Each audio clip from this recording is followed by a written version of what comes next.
Henry का ताल्लुक America के शहर सियाटल से था। वो माइक्रोसॉफ्ट में एग्जीक्यूटिव मैनेजर था। उसने 1980 में जॉर्ज वाशिंगटन यूनिवर्सिटी से कंप्यूटर साइंस में मास्टर किया और उसके बाद मुख्तलिफ कंपनियों से होता हुआ माइक्रोसॉफ्ट पहुंच गया। माइक्रोसॉफ्ट उसके कैरियर में हेलीपैड साबित हुई और वो दिन दुगनी और रात चुगनी तरक्की करता गया।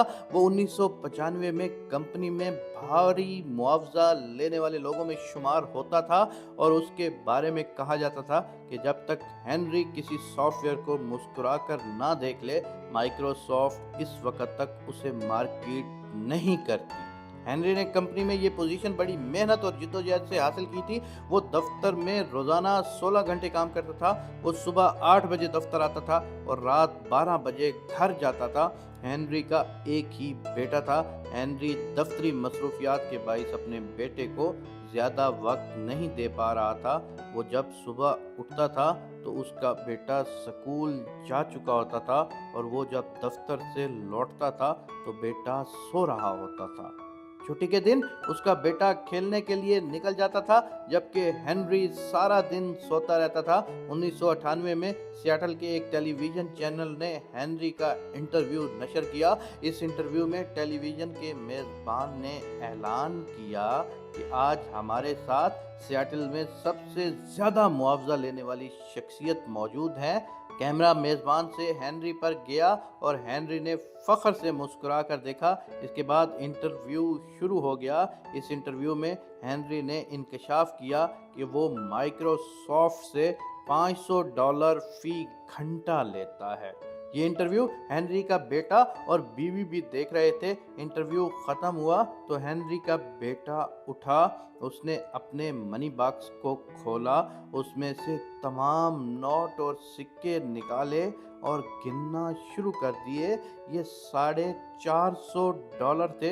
हेनरी के बेटे ने ये रकम जेब में डाल ली। उस रात जब हेनरी घर वापस आया तो उसका बेटा जाग रहा था।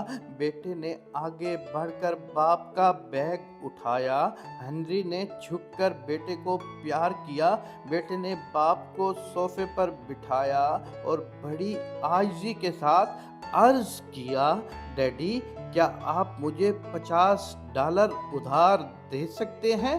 बाप मुस्कुराया और जेब से $50 निकालकर बोला, क्यों नहीं, मैं अपने बेटे को सारी दौलत दे सकता हूँ।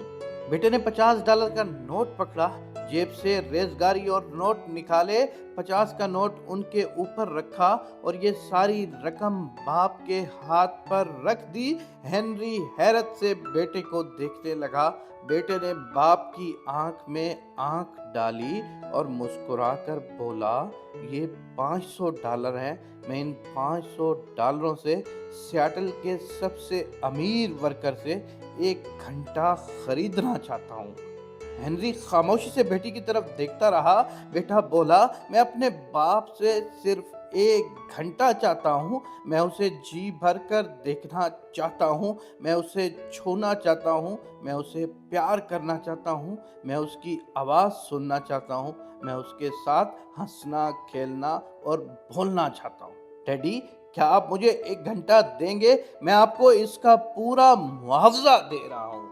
हेनरी की आंखों में आंसू आ गए। उसने बेटे को गले से लगाया और फूट फूट कर रोने लगा। और हेनरी ने 1999 में फैमिली लाइफ के नाम से एक आर्टिकल लिखा। मुझे ये मजमून पढ़ने का इत्तफाक हुआ। उस मजमून में उसने इंकशाफ किया कि दुनिया में सबसे कीमती चीज़ ख़ानदान होता है। दुनिया में सबसे बड़ी खुशी और सबसे बड़ा इत्मीनान हमारे बीवी और बच्चे होते हैं, लेकिन बदकिस्मती से हम लोग उन्हें सबसे कम वक्त देते हैं। हेनरी का कहना था, दुनिया में सबसे बड़ी बेवफा चीज़ हमारी नौकरी, हमारा पैसा, हमारा पेशा और हमारा कारोबार होता है। हम आज बीमार हो जाएं, आज हमारा एक्सीडेंट हो जाए तो हमारा इदारा शाम से पहले हमारी कुर्सी किसी दूसरे के हवाले कर देगा। हम आज अपनी दुकान बंद कर दें, हमारे ग्राहक कल किसी दूसरे स्टोर से खरीदारी कर लेंगे। आज हमारा इंतकाल हो जाए तो कल हमारा शोबा, हमारा पेशा हमें फरामोश कर देगा। लेकिन बदकिस्मती से हम लोग दुनिया की सबसे बड़ी बेवफा चीज़ को, ज़िंदगी का सबसे कीमती वक्त दे देते हैं। हम अपनी बेहतरीन तवानाई तन्हाइयाँ इस बेवफा दुनिया में सर्फ कर देते हैं, और वो लोग जो हमारे दुख दर्द के साथी हैं, जिनसे हमारी सारी खुशियाँ और हमारी सारी मुसर्रतें वाबस्ता हैं, और जो हमारे साथ इंतहाई वफादार होते हैं, हम उन्हें फरामोश कर देते हैं, हम उन्हें अपनी ज़िंदगी का इंतहाई कम वक्त देते हैं। हेनरी की कहानी ने मुझे इस ज़िंदगी का एक दूसरा पहलू दिखाया।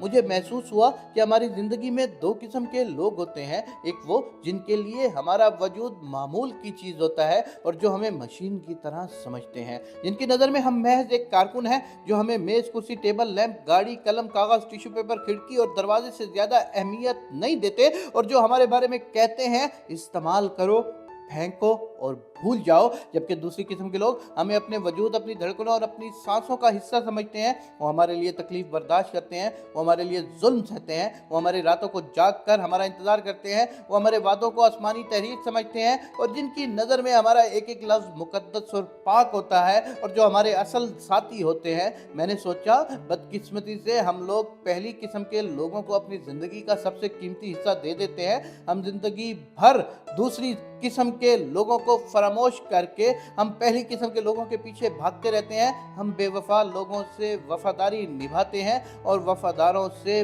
बेवफाई करते रहते हैं।